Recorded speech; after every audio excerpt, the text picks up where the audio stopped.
Iroso, l'ultimo mulo alpino ad aver svolto il servizio militare, compie 40 anni. Età eccezionale quella della matricola 212 che festeggia tradizionalmente il compleanno il 1° gennaio. Il suo biglietto d'auguri glielo hanno preparato il proprietario Antonio De Luca e le penne nere del reparto Salmerie di Vittorio Veneto che da sempre lo accudiscono.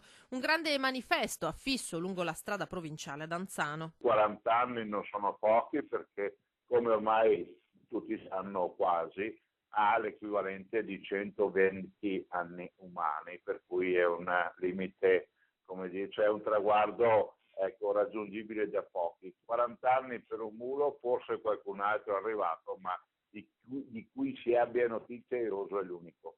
Per l'Epifania, Iroso, salute permettendo, dovrebbe tornare a mostrarsi al pubblico. L'occasione sarà la festa della sezione degli Alpini a Montaner di Sarmede. Ma ad attendere il veterano c'è una vera e propria festa di compleanno che potrebbe svolgersi il 27 gennaio. Beh, noi abbiamo in programma una celebrazione, ci riuniremo domani sera per decidere quando, ma chiaramente entro questo mese qua, perché tra l'altro convenzionalmente appunto compie gli anni a gennaio, sostanzialmente essendo nato nel primo semestre, e dopo la sua ultima uscita ufficiale, che è stata quella a Vittorio Veneto il 17 giugno dell'anno scorso, ormai, cioè al raduno del Triveneto degli Alpini, vediamo se riusciamo a metterlo in vetrina anche magari in questa occasione. Io penso e spero di sì.